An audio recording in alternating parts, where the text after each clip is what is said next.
We left off with Nicole Cassinger's interview. The second interview she actually did, it was the first with Kevin Kovac, and her dad was present. Then we were going into the polygraph, which I've already read the polygraph, so I'm not going to read it all again. There's a good bit to it. I do suggest you listening to it if you haven't already, because I did point out a good many things in there that really caught my attention.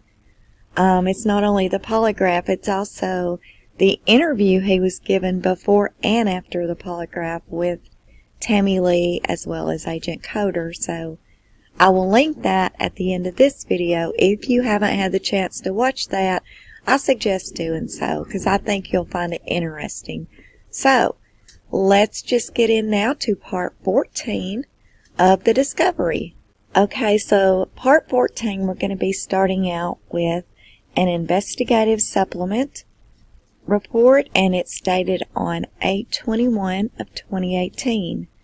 And the warning, it says, contains entities exempt from disclosures. The description is the execution of search warrant Survey 319 for the recovery of Celeste and Bella Watts. It was from 8:30 a.m. and it finished at 1700 hours, and that would be at 5 p.m. on 8/16. And the synopsis reads, on Thursday, August the 16th, 2018, CBI agent Tammy Lee responded to a remote crude oil tank battery site to assist with the recovery of Bella and Celeste Watts. Bella and Celeste had been dropped into separate crude oil tanks by their father, Christopher "Chris" Watts, following their murders on Monday, August the 13th. This report documents my assistance at the recovery site, which was identified as Survey 319. And then it gives the address, and then it says Subject 1, Victim 1, Bella Watts, exempt from disclosure, yes. Name Bella Watts, 4 years old, white female, and then it has her birth date, and she is a juvenile, deceased, yes. Exempt from disclosure, yes, and this one's on Celeste, victim number 2, and then of course it has her name, and then continued on Celeste, and then subject number 3, suspect number 1, Christopher Watts, subject name Christopher, 33, white male, his birth date, occupation field coordinator, forensic pathologist, number 1 was Michael Burson, and then coroner, Joy Weiner, and her information. Okay, and then it's got the officers that were involved in the rescue, and the synopsis is on Thursday, October the 16th, 2018, ICBI agent Tammy Lee responded to a remote crude oil tank battery site to assist in the recovery of Bella and Celeste Watts. Bella and Celeste had been dropped into separate crude oil tanks by their father, Chris Watts, following their murders on Monday, August the 13th. And action taken. On Thursday, August the 16th, 2018, I responded to Rogan, Colorado, where I met with CBI agent Stacy Galbraith, CBI agent in charge, Kirby Lewis, and CBI crime scene supervisor, Dave Maloney, and CBI crime scene assistant, Caitlin Schroeder. I also met with members of the Colorado State Patrol Hazardous Materials Section, to include Sergeant Luke Armstrong and Trooper Otto Wilson and Trooper Ted Bandy. The CSP Hazmat Unit was asked to assist the CBI with the recovery of Bella and Celeste from the tank batteries. The location for the recovery was Surrey 319, which was identified through GPS coordinates, and then it gives the numbers. The location was an oil well site which was leased by Anadarko Petroleum. Anadarko was also the employer of Chris Watts. We were all escorted to the oil well site located north of Rogan, Colorado by Anadarko employee Gerald Manning. After arriving at the site, we met with CBI crime scene analyst Dave Yoakum, Frederick Police Department Detective Dave Baumover, and Frederick Police Officer Scott Coonrod, and numerous employees of Anadarko Petroleum, DT Welding, and Northern Plains Trucking Company. Everyone on scene received a safety briefing from Anadarko employee Brett Schessler. During the briefing, we were informed the east tank battery contained approximately 9 feet of crude oil and the west tank battery contained approximately 1.4 feet of crude oil. Schessler advised they would first empty the east tank battery. After the briefing, I walked to the small shallow grave where Chris's wife, Shanann Watts, had been exhumed the night before. There was an orange traffic cone near the open grave. I then assisted the CBI crime scene unit with conducting a grid search of the field surrounding the tank batteries.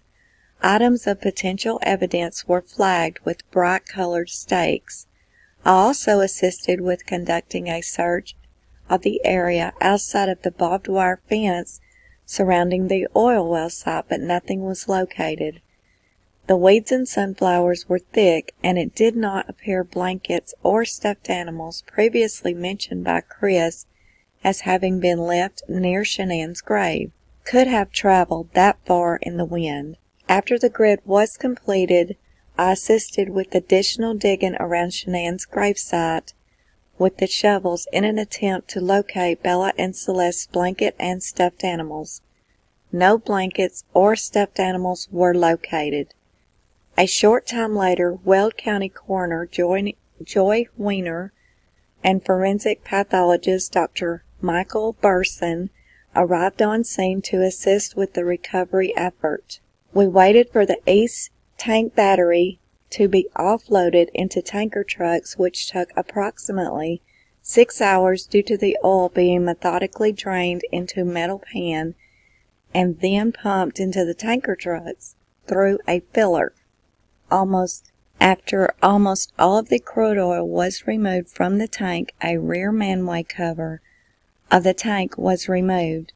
Members of the CSP hazmat team entered the east tank and recovered a deceased female child, later identified as Celeste Watts.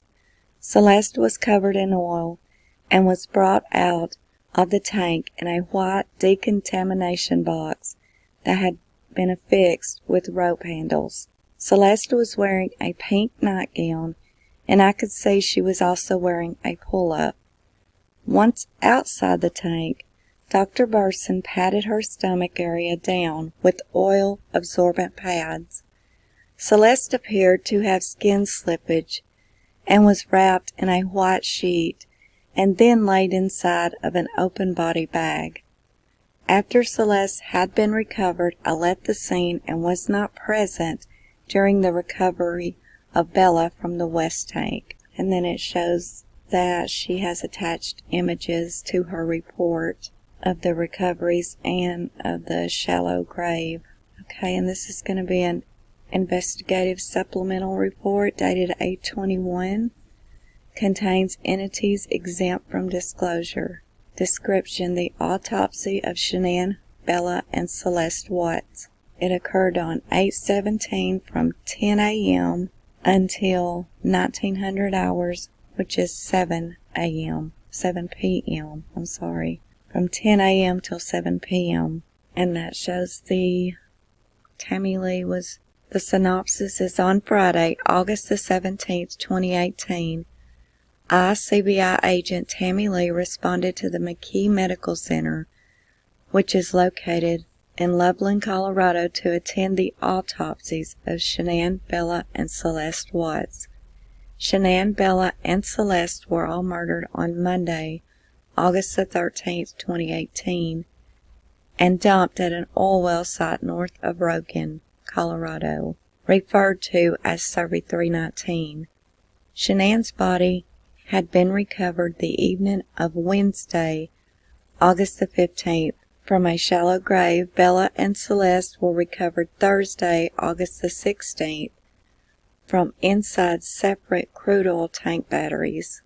This report documents my observations at the autopsy, so Tammy Lee was at the autopsy and present. And the first one was Bella, exempt from disclosure, yes. And victim number 2, Celeste Watts. And victim number 3, Shanann Watts. The forensic pathologist names, and then officers that were involved with the autopsy. And it says action taken. On Friday, August the 17th, 2018, at approximately 10 a.m., CBI agent Tammy Lee responded to McKee Medical Center, which is located in Loveland, Colorado, to attend the autopsies of Shanann, Bella, and Celeste Watts.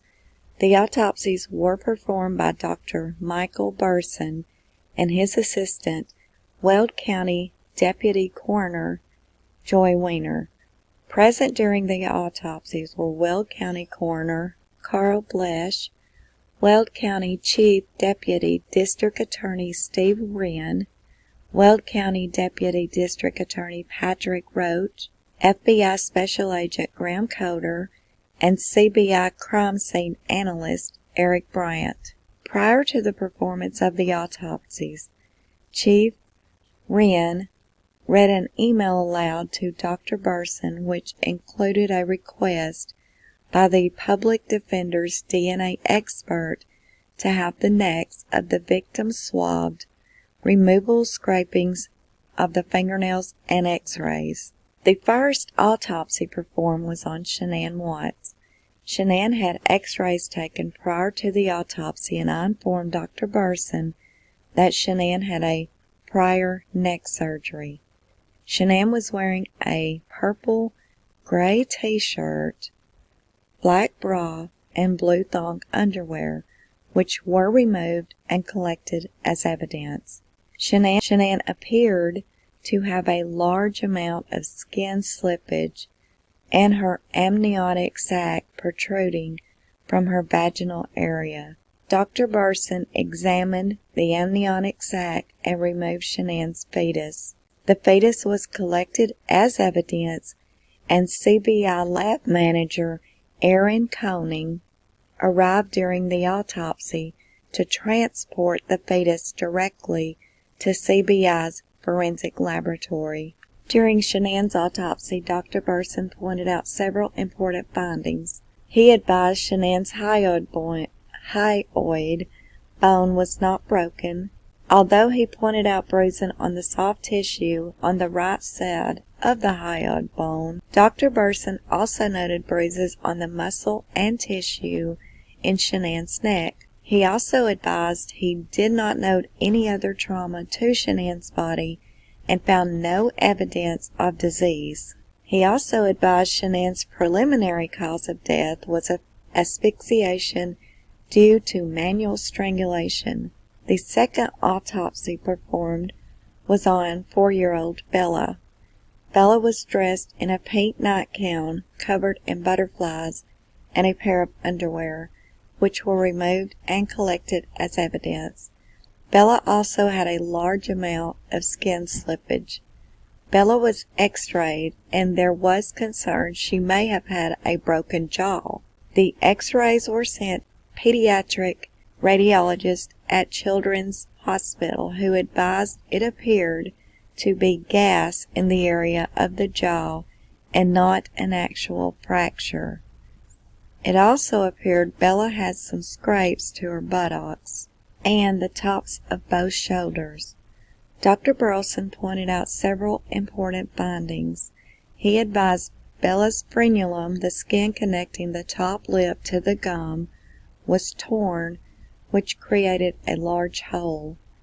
The inside of Bella's gums and upper lip also appeared bruised, and it appeared Bella had bit into her tongue. He also indicated Bella's injuries were consistent with hard downward pressure on her nose and mouth. He indicated Bella's death was violent, as it appeared she struggled to get away. Dr. Burson's preliminary cause of death for Bella was asphyxiation due to manual smothering. Dr. Burson did not note any bruising or injury to Bella's neck. Okay, I want to say something right here. I have seen it said so many times, and in comments, and people saying it like in live panels, or even just making a video, that the autopsy indicated that it wasn't certain if the kids were strangled or smothered. They were absolutely smothered. Right here, the autopsy says, Dr. Burson's preliminary cause of death for Bella was asphyxiation due to manual smothering. Now, I've saw that. I've even saw people say, show me where it's at, because it says they don't know if it's strangling or smothering. They weren't certain. Well, there you go. Here's your proof. If anyone ever tells you that again, please tell them to go to Discovery page 623, and it's right there in the first paragraph. It was due to smothering, not strangling. As a matter of fact, he even looked to make sure it wasn't strangling, and there was not anything to note of any kind of bruising or injury to her neck. So that's going to kind of debunk that, because it is out there. And I don't even know where it got started, and maybe in the yellow paper, maybe it didn't actually say straight up smothering. I'm not sure. We'll get to that in just a minute. I can't really remember, but there you go. It was smothering. The final autopsy performed was on 3-year-old Celeste. Celeste was dressed in a pink nightgown, Minnie Mouse underwear, and a pull-up. The nightgown and underwear were collected as evidence. Celeste had a large amount of skin slippage, and Celeste did not have any obvious signs of injury or bruising to her neck area. I also did not observe any injury to Celeste's mouth or face. Dr. Burson advised Celeste's preliminary cause of death was asphyxiation due to manual smothering, not strangling. Dr. Burson also measured the hip and shoulder width of Bella and Celeste and advised the smallest width was Celeste at 9.5 inches. I was aware the opening of the hatch of the oil tank was only 8 inches in diameter. The items of evidence collected during the autopsy were packaged and turned over to Detective Baumover. Photographs from the autopsy taken by CSA Bryant are attached to this report, along with the sign-in sheets for the autopsies. And there is the autopsy photos, images that were attached. Okay, going on down, this is going to be an investigative supplement report, and the date of the report is 8/21/2018. Description is Cassie Rosenberg. Interview, she is Shanann's friend. This interview was taken on 8/15 at 10:50 a.m. and it was completed at 12 p.m. Stacy Galbraith is the one that gave her the interview. The synopsis reads, CBI assisted Frederick Police Department on 8/15 with this missing person case. Agent G interviewed Cassie Rosenberg, friend of Shanann Watts, by phone on 8/15. Cassie Rosenberg told Chris Watts that Nicole Atkinson was calling the police on 8/13 when they could not contact or locate Shanann. See narrative for details.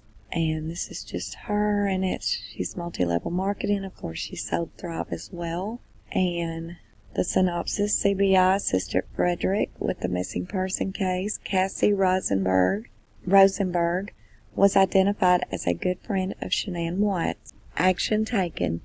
Agent Galbraith interviewed Cassie Rosenberg, friend of Shanann Watts, by phone on 8/15 at 10:50 a.m. Cassie has known Shanann for 2 years. They met through Thrive and have instantly clicked. Their relationship has grown into an amazing friendship, and they're like sisters. They talk every day. There are maybe 2 days a week where the two do not immediately exchange good morning text of some type with one another. It was insane to Cassie to hear that Shanann was missing. She said that is not like Shanann to leave. She is OCD and very ritualistic in nature. Bella's first day back to school was to be 8/13, and she already had her outfit planned. Shanann was excited and also had an OB appointment at 9 a.m. Cassie described Shanann as distraught over the past weekend in Arizona. Shanann and Chris were having problems, and Shanann was not eating. Cassie has known for about 4 weeks that Chris and Shanann were having problems. In Arizona, Cassie tried to see that Shanann was eating because of her blood sugar going low from not eating. Cassie is a nurse. When Shanann did not post after getting home, Cassie knew that was not like Shanann at all, so she didn't post when she got home. And I always thought that was odd too, and that's kind of one of the things that always made me feel like that she didn't just go in and go to bed, and just go to sleep, like Chris said. And then he woke her up and they had this emotional conversation. That's one of the things why I never felt that way and didn't really believe Chris at that part, because Shanann was very notorious for okay, landed at the airport, okay, finally home, so excited to be home, or, something like that, but there was nothing. And it looks to me like, knowing from seeing because I don't know Shanann personally, but I have saw many texts, and of course looked at her Facebook, as we all have, and she just always did that. And I feel like if she would have actually just went home, sat down in the bed a little bit, and before she laid down, she would have probably went, oh, it feels so good to be home, so nice to be back home, or something. Going to bed, got to get up in a few hours, go into the OBG, whatever. Nothing.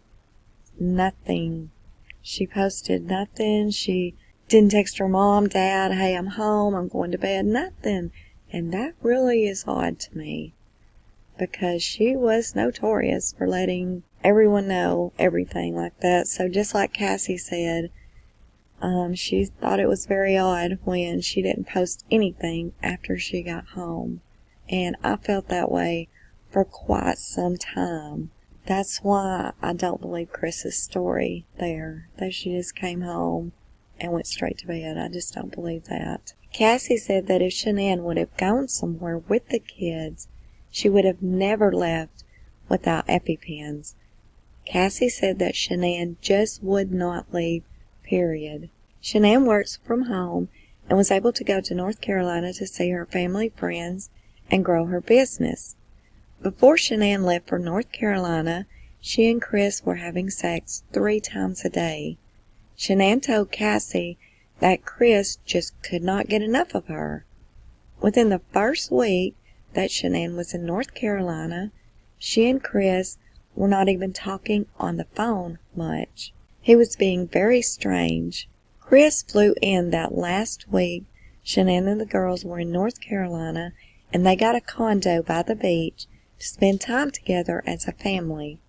In North Carolina, Shanann had told Cassie that Chris was very cold. He only called her Shanann, which he had not really done since they had started dating. He usually only called her pet names like honey or babe. Chris would not hug Shanann or even hold her hand. He would not tell her he loved her, and Shanann expressed to Cassie that Chris was a totally different person and was not the man she married 8 years ago. Well, she actually had married him 6 years ago, but they had been together 8. It was Chris that wanted a third child. He is the one that talked Shanann into having a third child. Based upon the information that Cassie gathered from Shanann, Cassie and her husband Josh both believed that Chris had probably been cheating on Shanann, but Cassie did not tell Shanann that she thought that. Cassie told me about a situation in North Carolina that resulted in an argument between Shanann and Chris's mother. It involved his mother having nut products, and Shanann decided she would not bring the kids back if they were in danger there, with Cece, the 3-year-old daughter, having nut allergy. Chris's parents blocked Shanann on Facebook, and they did not attend Cece's birthday party in North Carolina. The last week Chris and Shanann were in North Carolina, he told her that he did not want this third baby.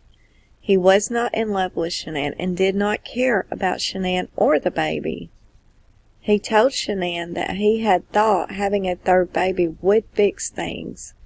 But once Shanann flew home to Colorado, she only texted Cassie because she did not want Chris to know she was discussing their problems with others. And that just kind of goes to show that everything isn't always as it seems. I mean, there may be that one person that someone will reach out to, but sometimes there's not even that one person. Well, it seems like Cassie was that person for her because nobody else knew anything, really. I mean, they knew she was upset and knew there was a little problems here and there, but it sounds like she's been talking to Cassie for quite some while, and it's like she put most of her trust in her. That's the way I feel, even more so than Nicole. That's the way it seems to me. That's what I'm picking up. Cassie said that Chris is the submissive one in the marriage. Shanann had decided not to push Chris on the matter. Shanann set up a trip to Aspen for the weekend after Scottsdale so that she and Chris could have some time, us time. Before going to Arizona, Shanann had an ultrasound that revealed the gender of the baby Shanann was carrying. Nicole Atkinson knew the gender and planned a gender reveal party.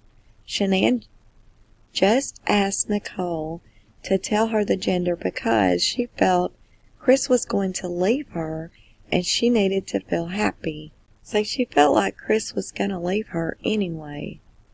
So there was a lot, in my opinion, that Chris and Shanann actually talked about while in North Carolina and on their way home before she went to Arizona, because she already felt like Chris was going to leave her, and so she wanted to know what it was, I guess, so she could tell him. I don't know, but she already had that feeling. So, had he already told her he was going to? Who knows? I don't know. I don't think Shanann would have really told anybody, and I don't think Chris would. But who knows, because that one lady that they interviewed that was in North Carolina, the hairdresser, she said, oh yeah, it was the plan. They were definitely getting separated or splitting up or whatever it was. I'll have to find that news interview, but yeah, that was said. So, I think there was more with their relationship than a lot of people know, or they let a lot of people know.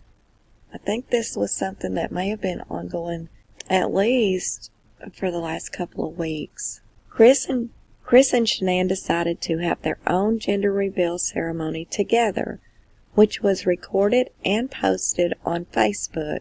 Cassie and her husband Josh noticed that Chris smiled but was not excited based upon his expression. In Arizona, Shanann was broken and scared Chris was going to leave her.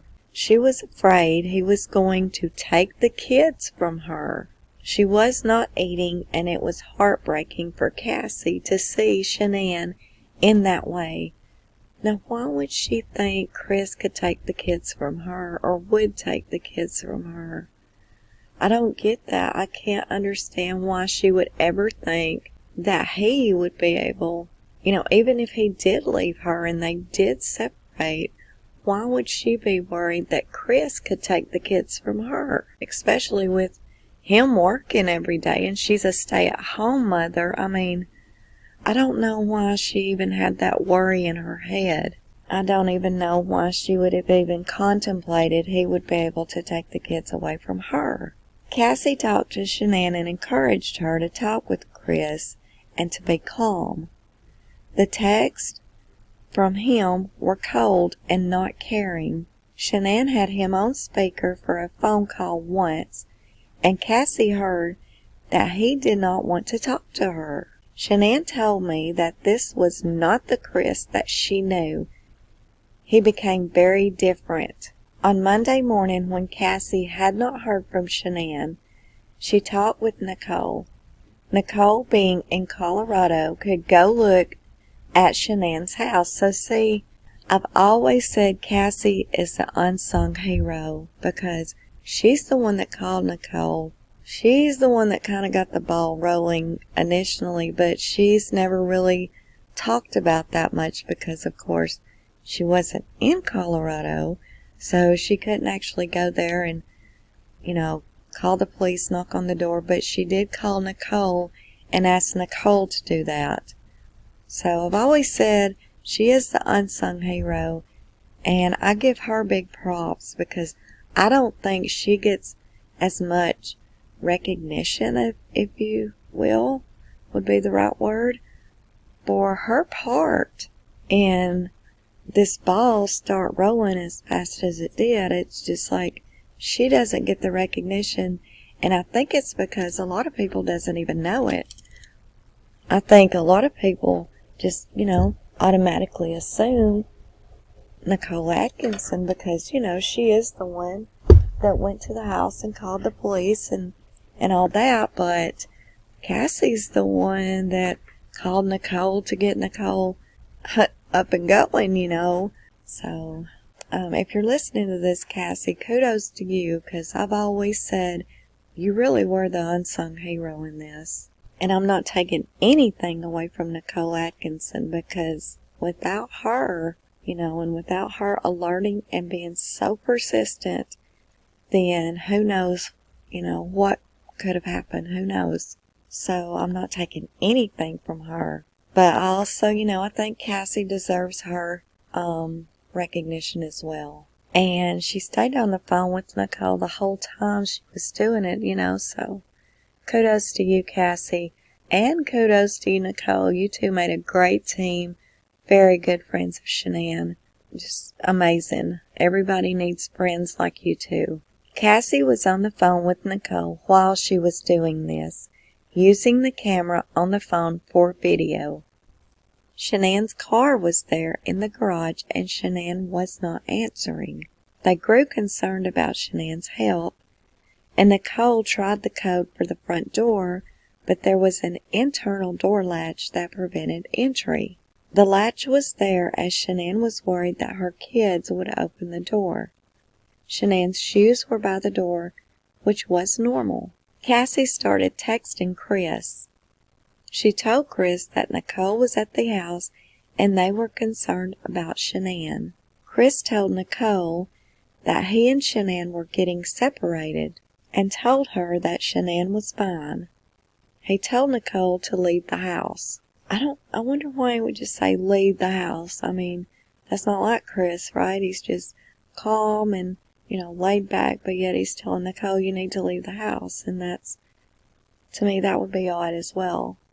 I'm sure Nicole thought it was odd too.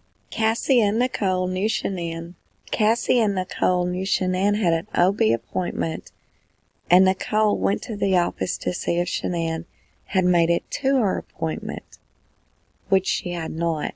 This was not like Shanann at all. Cassie and Nicole decided they needed to call the police. Cassie texted Chris to get him to go to the house and told him they were calling the police. He insisted they were getting separated and things were okay.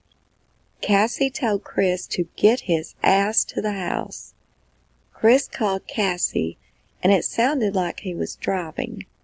Chris told Cassie "Do not call the police." He said he did not want the police involved. He told Cassie he was sure Shanann was fine.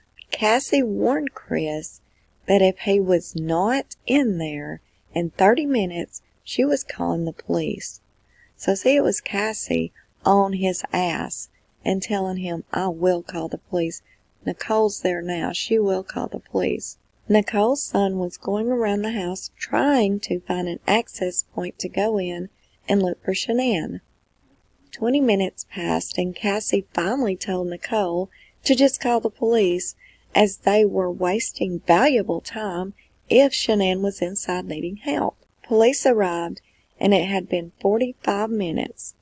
Chris should have already been there, in Cassie's opinion, with him driving from work. Before police were about to bust the door to make entry to check on Shanann, Chris was reached by phone and denied entry, as he was right around the corner. When Chris arrived, the police, Chris and Nicole, went in to check for Shanann. Shanann's phone was located. Cassie insisted that Shanann would have never let her phone and would have never left her kids' medication in the cupboard.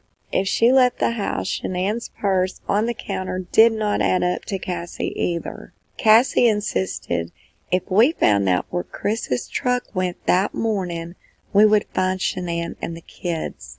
Cassie said that Shanann would not have left without contacting her or other friends. Shanann was an open person and would have told someone. Cassie knew of no problems Shanann may have had with other persons. The only person in Colorado aware of Shanann and Chris's marriage problems was Nicole. Cassie felt like Shanann would go there if there was a problem with Chris and Shanann had to leave. I asked about Chris's Facebook account and activity. Cassie said that Shanann would post for Chris. He never posted. He deleted his Facebook account while Shanann was in North Carolina. Cassie thought that Chris probably cheated on Shanann and deleted his account because of that. Cassie knows what's up. Cassie really does. She had already thought he was cheating, but she didn't want to tell Shanann that. She was the one pretty much leading Nicole Atkinson's way of what to do that morning. Thank God Nicole was available and could be there and do the steps she did. But Cassie knew what was up. I mean, she just did. She is the unsung hero. That is my opinion. Shanann was looking forward to the first day of school on 8/13. She tried to change her flight to arrive home earlier, but it was going to be $300 more. I wish she could have just done that. Maybe. I don't know. Maybe not. It's probably best it didn't happen, to think of it. Shanann said she was going to be exhausted. Shanann wakes up with Chris every morning at 4 a.m. for her morning routine. She showers, gets ready for the day, gets the girls up, and makes them breakfast and makes their beds. Cassie knew the kids' beds were messed up when Nicole went inside the house with police looking for Shanann. Cassie said that that definitely was not normal.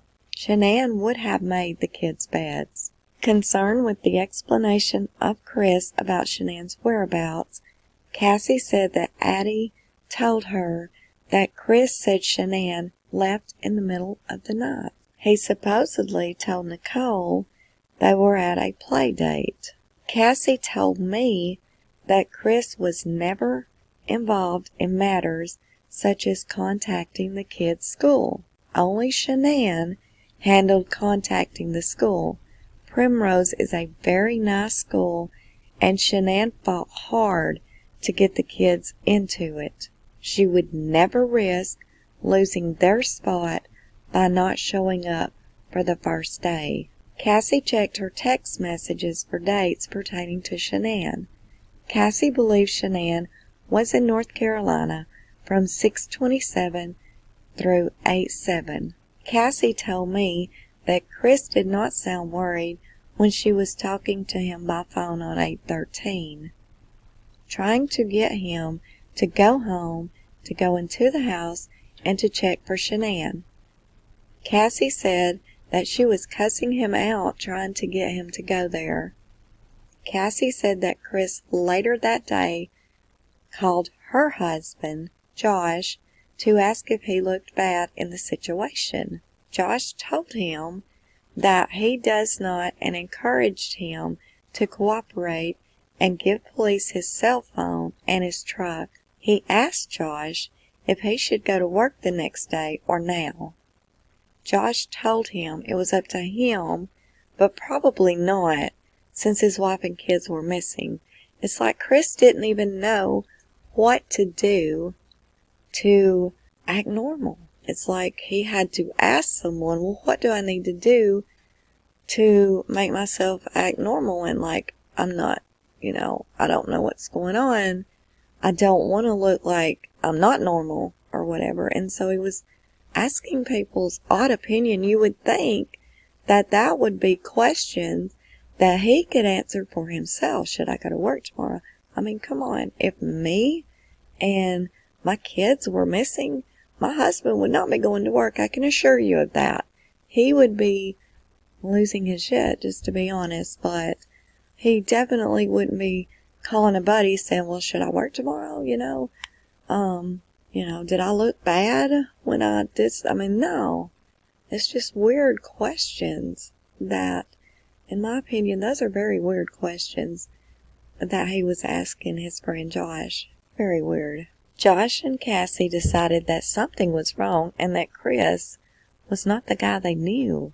So see, even they're saying, he's not right. He's not acting right. He's not even, something's not right.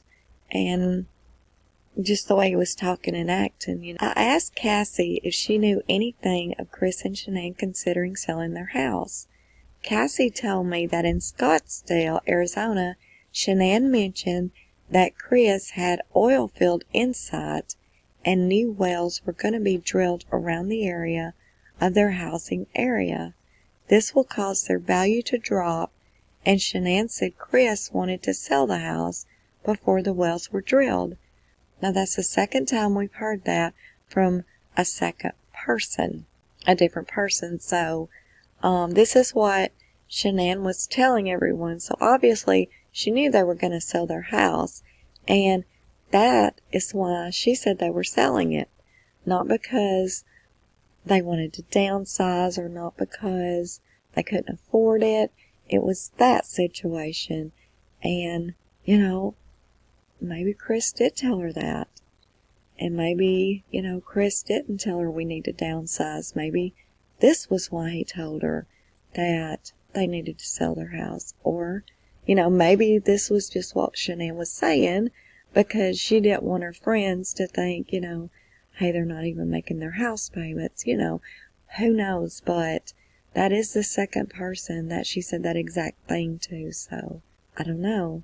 Who knows, right? Shanann said that they themselves were not worried about living near oil wells. She said she loves her home and did not want to leave it. So see, that makes me think, because she did. She loved her home and she worked hard in it and she designed it. And, it makes me feel like she would walk through hell and fire to save her home. So I believe that Chris lied, just to be honest. I don't think they had that whole talk about downsizing and this, that, and the other. I believe that he told her that. And that's why he wanted to sell it. Because, if you'll remember a few months prior to this, there was that big explosion. People lost their lives. Neighborhoods went up in flames. All from these, Anadarko oil places, right? Blowing up, exploding, whatever. So, I think, and that happened like a few months prior, so maybe Chris knew they couldn't afford it and they were behind, and he had saw the mail while she was in North Carolina, and he was like, he didn't want to confront her and say we need to downsize, because she would be like, I love my home. I've worked like hell on my home.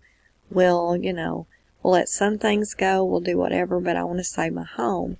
And he was afraid she would say that. Maybe he did say, well, it's because they're going to have these oil things coming up and it's too dangerous. Maybe that was his excuse to her, because she did love her home, and I don't see her being that willing to just give it up. She sure did love her home. Cassie told Shanann to talk with Chris about it, and she said she would, and said again how she loves their home. There was no plan in place to sell the house, and see there again, as I said before, it feels to me like she confided in Cassie a lot. Like that was her go-to person, that it didn't matter what she told her, she didn't have to be like, we can't afford this. I mean, it sounds to me like she told Cassie a lot, and Cassie and her were very, very tight. Even though they didn't live right together, it sounds like she did confide in her a whole hell of a lot, and didn't try to maintain any sort of image or whatever with her, like she told her everything kind of thing. And she had no idea that they were going to try to. There was no plan already to sell their home. And I feel like if there was, I feel like Shanann would have told her that. Shanann said she planned to talk with the realtor, Ann Meadows, and help them get into the home they live in now. Contact information for that phone number is there. I'm going to say that. Cassie said that when Chris got to North Carolina, Shanann said he was very cold and did not hug her or anything. They had not talked much while she was there. Shanann thought that it was at first because of an argument between Shanann and Chris's mother. Chris told Shanann he had not been in love with her for a while, and he thought having another baby would fix it. In Scottsdale, Shanann had said Chris agreed to go to counseling. Shanann started looking for a counselor and sent Cassie list of counselors in her insurance network to help Shanann decide on one. Shanann planned to talk with Cassie on Monday, 8/13, to decide. Shanann said she wanted to find an ugly dude counselor because she was so insecure given the problems she and Chris were having. An ugly dude counselor because she was so insecure given the problems she and Chris were having. I asked Cassie if Shanann ever mentioned life insurance policies. Shanann had not. She only mentioned that Chris's benefits have great coverage. I asked about Shanann and Chris's finances. Cassie said that they did not have money rolling in, but Shanann did not speak of financial problems. Cassie never saw Shanann ordering from a menu based upon price alone. Before San Diego, in June of 2018, Shanann had hit the 80K link at Lavelle. Shanann had told Cassie that Chris loves the money when she gets paid every Tuesday. I asked if Chris changed in that he was spending more time away from home. Cassie said that Chris was an introvert, and Shanann would have to push him to go have dinner or drinks with guys. And see, that kind of totally goes completely against what Chris was telling Thayer. What was his first name called? Nick Thayer. If you remember, at the 4th of July fireworks show, he was telling Nick that he couldn't tell Shanann he was out having fun because she always got mad if he went out and did anything, remember? Well, Cassie, it says right the opposite, like Shanann would kind of like, go do something, go on, get out of here. So, it's almost like Cassie said that Shanann told her that Chris was like really clingy and she couldn't ever get him to go anywhere or get him to do anything, and he was just always, for lack of a better word, stuck up her ass, and she couldn't ever get him to go do anything. So, two completely different stories here. And I believe Cassie, I believe Chris was like that 100% until she went to North Carolina, and then he got with Nicole, and then, but yeah, I believe Chris was one of those introverts that she would probably have to say, go do something.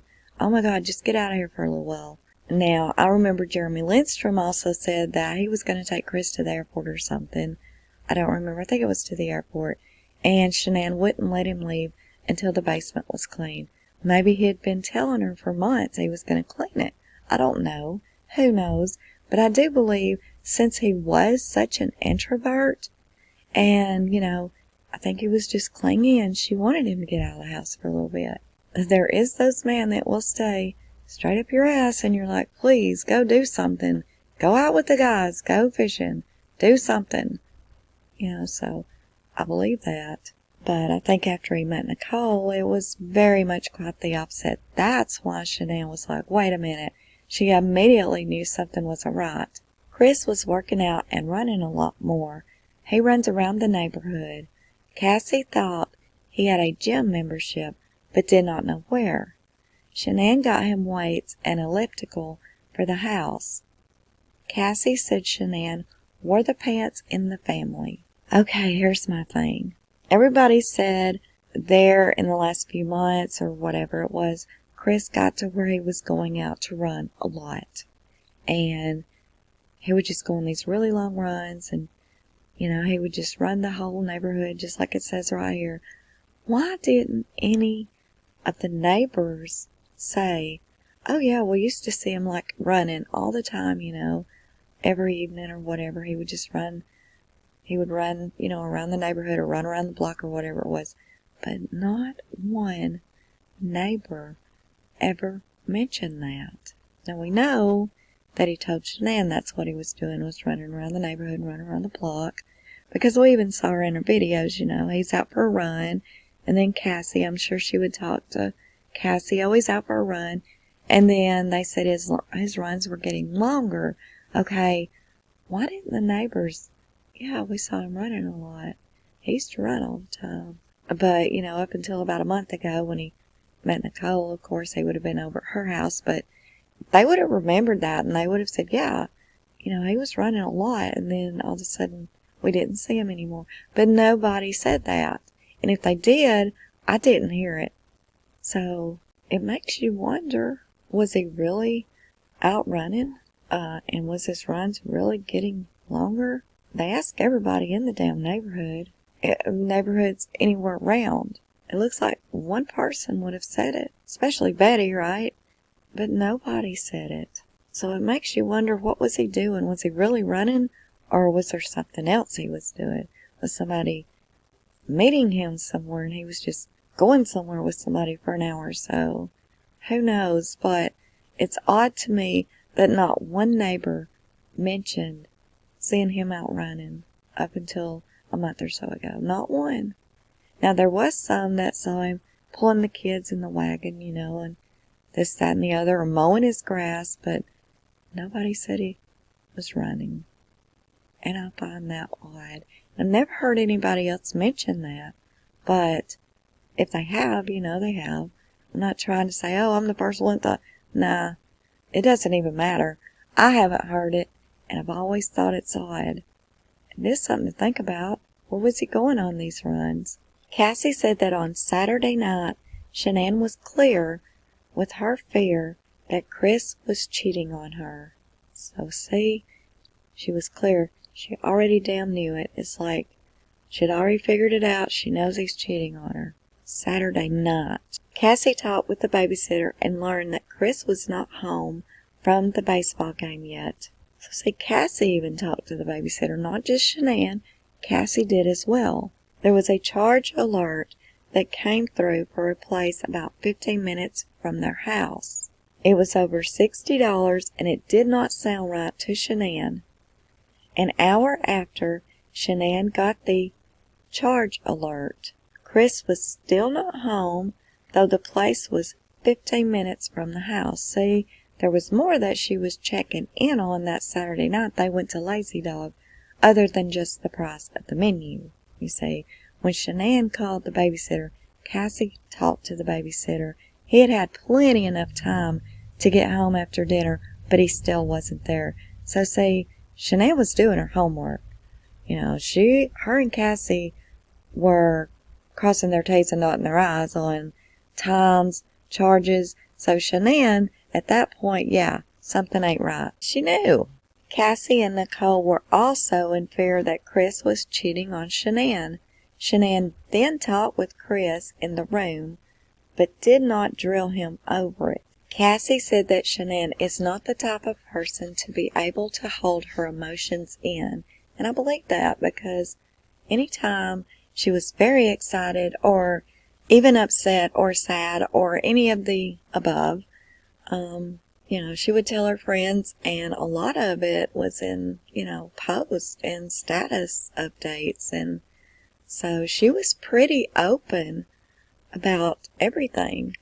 She was not really a closed, behind the doors kind of person as far as her emotions goes. I've noticed that as well. Cassie said that Shanann did not stay there with any mention of her and Chris separating before she left for Arizona. They agreed to canceling while she was in Arizona. So see, that kind of answers a little bit right there. You've had some people that's been interviewed saying that Chris had said no, he would not do canceling. And then now you've also heard a few saying that Chris said he would do canceling. And I've actually, during this Discovery read-through, I saw where more said that he would go to canceling, but here, as you see, that they actually agreed to go to canceling while she was there, so that must have been something they agreed upon, over the phone. And he probably just said, yeah, I'll go when you get back, just to probably get her off the phone or whatever, just, to get her to quit asking, because he didn't plan to do it anyway, but he just told her that, so she would, my opinion, just get her off the phone and should stop. Cassie said that Chris is a great guy, but there are no others to be concerned about regarding Shanann's disappearance. Cassie recalled Chris's voice when he was telling her not to get the police involved. Cassie told me that Chris refuses to drive the work truck onto the driveway because he was concerned with getting oil from the tires on the driveway. Cassie and Josh were staying at the Watts' house at the end of May 2018. Cassie offered to park on the street to allow Chris to park in the driveway, but he declined. He said that he never pulls into the driveway because he did not want any oil from the oil fields messing up the driveway. Cassie had learned from Nicole that Chris backed his truck into the driveway on the morning of 8/13. Cassie said that when she was staying at their house, Chris never loaded or unloaded anything from his truck. They were there from May the 24th until May the 28th of 2018. Cassie saw Chris come home from work Thursday evening and did not pull into the driveway. He left for work Friday morning and returned Friday evening without pulling into the driveway. He left for work Monday morning, Memorial Day, and his truck was gone before Cassie left. Cassie knew that Shanann would flip out if Chris opened the garage door in the morning because the girls were light sleepers and she did not want the door to wake them. He used the front door to leave for work in the mornings. Cassie told me that her gut tells her that Shanann and the girls are not alive, because it is not possible given their pattern of life that she knows. Cassie forwarded me screenshots of her text communication pertinent to this case. Agent review of said text between Cassie and Shanann. July the 9th, 2018. Cassie asked Shanann about a post about CC and is concerned. 7/9/2018. Shanann replies to explain a disagreement with her mother-in-law regarding the children and allergies. 7/09. Shanann says she wants Chris to say something to his mom about the food incident, but his mom talks over him. July the 9th, Shanann says her and her mother-in-law, have had it out for 8 years. So, Shanann and Cindy Watts absolutely has never got along, period. 8 years, that's how long her and Chris has been together, so that says it right there. They have never got along, and that is Shanann telling her best friend, Cassie, this. July the 9th, Shanann says she is different with her hubby is around and her daughter. July the 9th, Shanann says her daughter is the golden child and her kids. July the 9th, Shanann says Chris was chopped liver his whole life. July the 9th, Cassie suggests Chris confronting his mother. July the 15th, Shanann says she got home from Celeste's party and the in-laws were a no-show.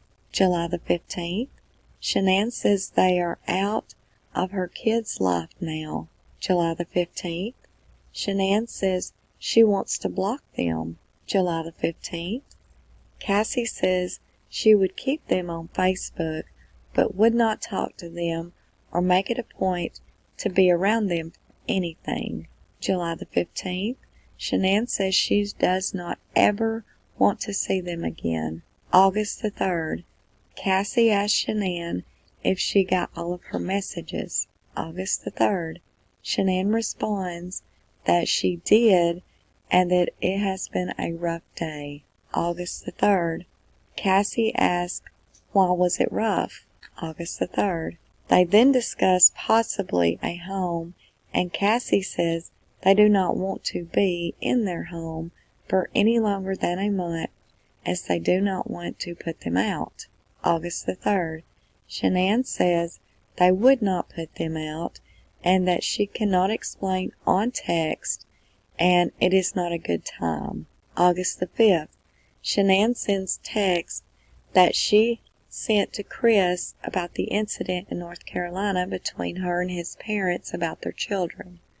Shanann is not sorry for what she said to his mother and said that she loves her kids. Shanann then also addresses the distance between her and Chris in the text. Also, she texted, quote, from the day I left, you never said I missed you before I said it. Something changed when I left. You may be happier alone, and that's fine. You can be alone. This pregnancy, you have failed to acknowledge it, or to acknowledge how I'm feeling. The first trimester is the scariest and most dangerous.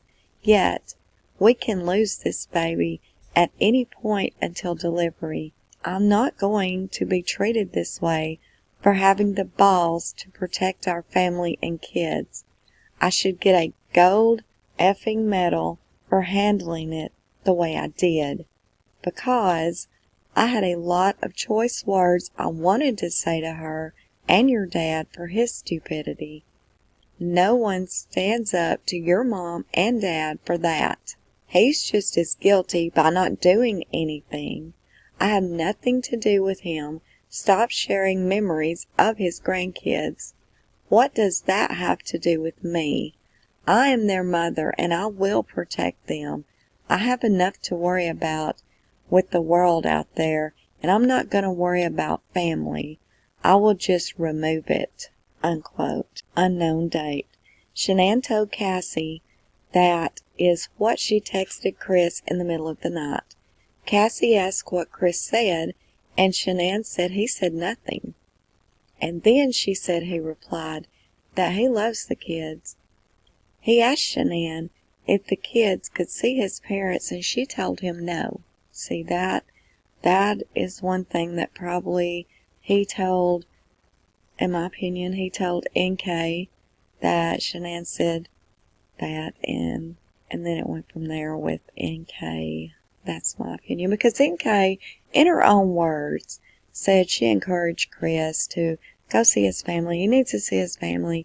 Family is so important. Well, if family is so important, then why in the hell is she breaking up a family.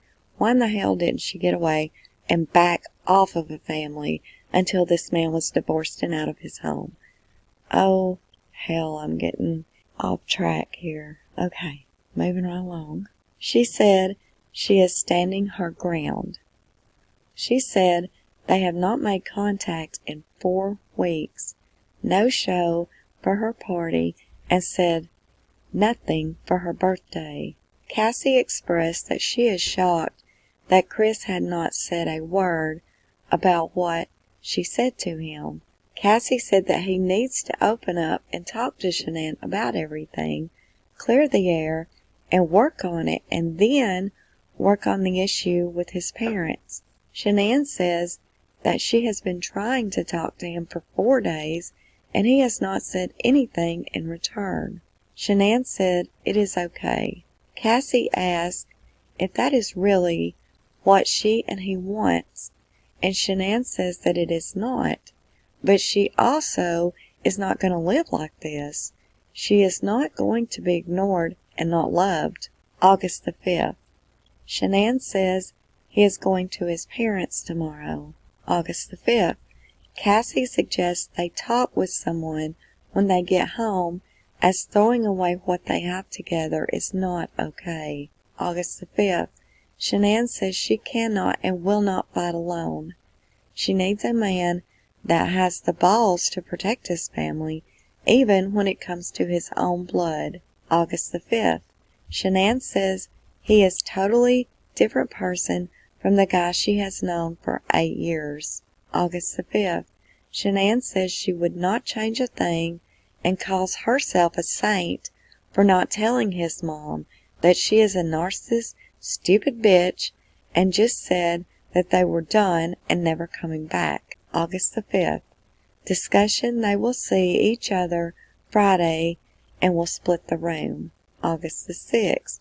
Shanann says she is dizzy, lightheaded from nausea, and she then says that she has not pooped in weeks due to constipation. August the 6th. Shanann sends a screenshot to her flight itinerary on 8/10 at 7 a.m. Denver to Phoenix, 7:50 a.m. 8/12/2018, 20:45 hours, departed Phoenix. 20:45 hours would be 8:45 p.m. 8/6. And you see what I mean there. She shows everything, like, here's where I'm departing, here's where I'm landing, but yet she never, ever said, feels good to be home, finally home, nothing, which is odd. Completely odd for her. Way out of character. So why didn't she? 8/6/2018. There is a do not disturb while driving text from Shanann to Cassie. Shanann replies that Chris is driving, not her.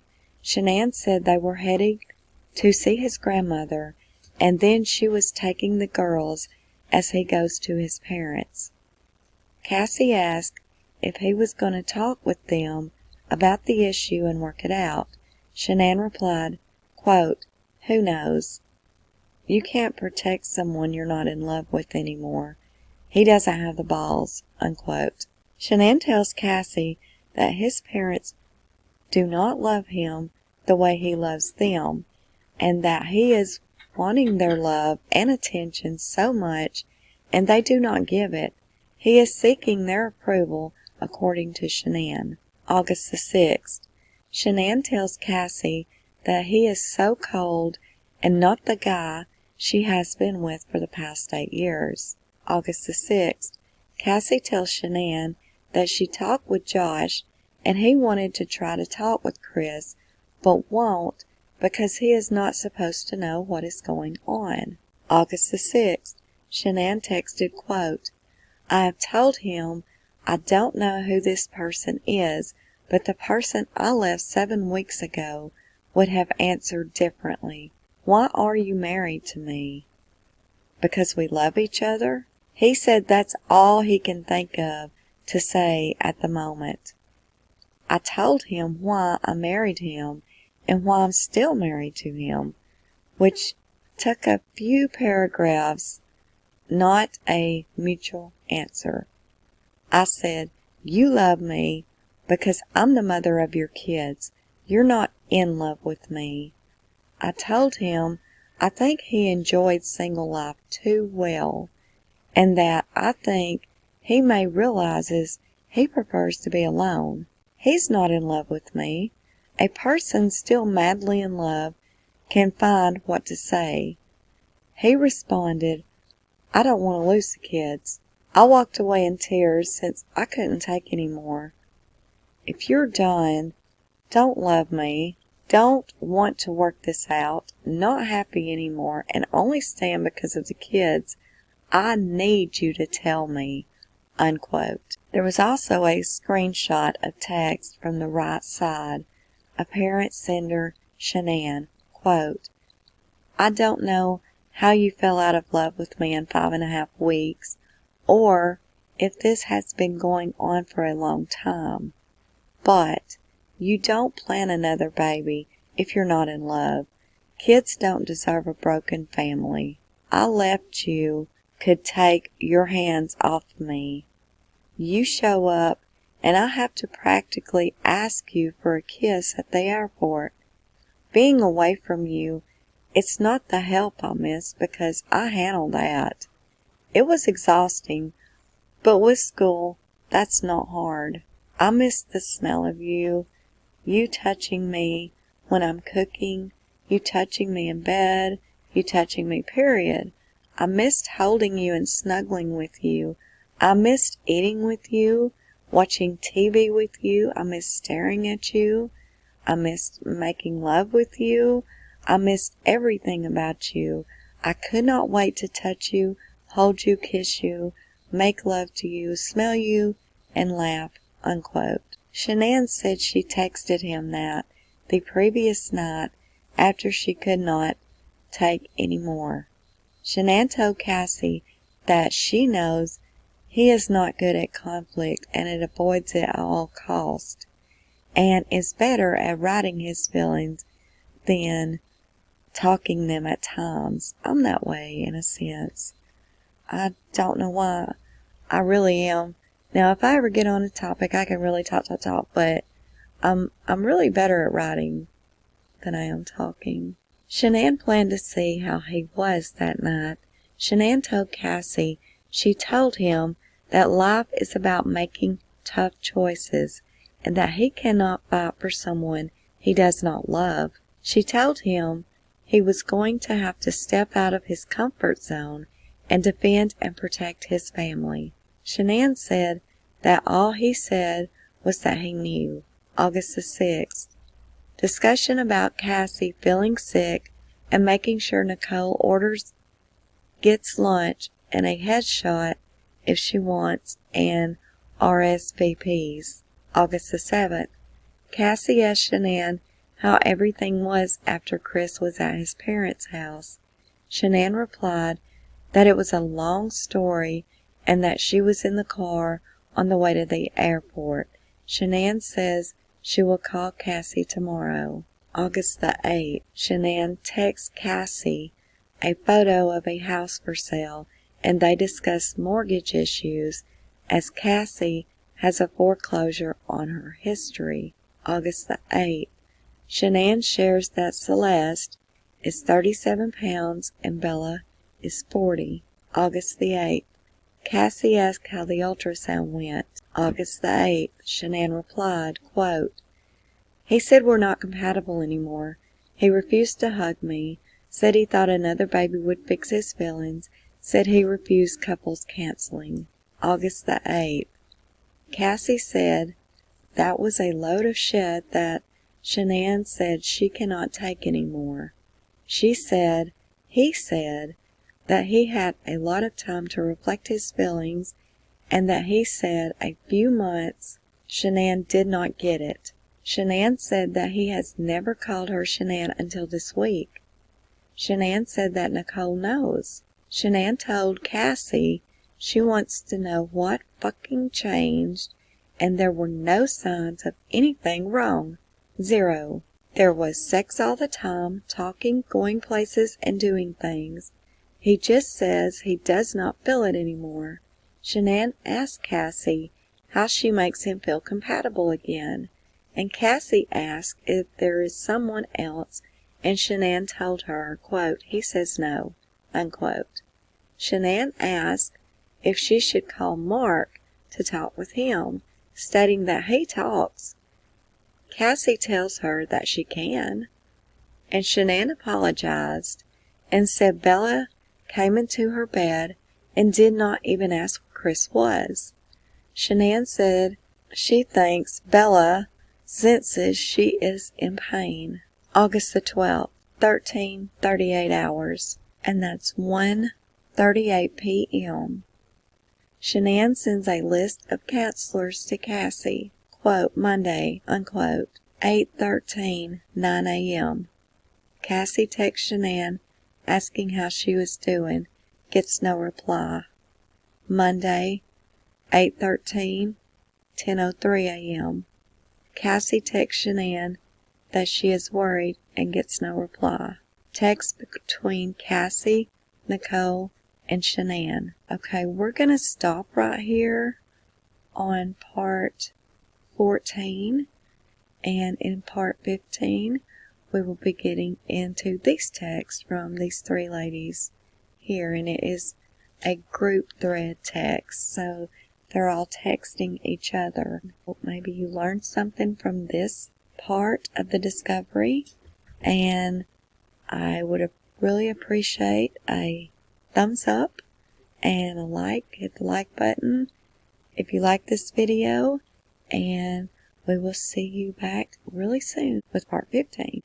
And this is Unjustified. So I'm going to add Josh so I can stop talking and he can talk and I can eat my burger. Hi. Hello. I lost my wife. She was right behind me. What are you guys doing? Abby, I'll message you. I'm eating a Pro Bar on live. Ooh, lucky you. We haven't gotten ours yet. So good. Is that the birthday cake? My favorite. And it really fills me up. Yeah? My kids love them. They fought over them, as you saw in the live last time. Yeah. You're going to have to go live and taste test them when you get them. Yeah, as soon as they come in. We woke up this morning bright and early, got the kids ready and off to school, and then we went to the lovely ER. I heard. So, yeah. Everything's okay? Yeah, everything's all right. Good. Well, I'm excited. These Pro Bars are amazing. You have to have one. The cinnamon roll is amazing. So yeah, I'm excited for cookies and cream. Yeah, I can't wait for the lemon meringue or the cookies and cream.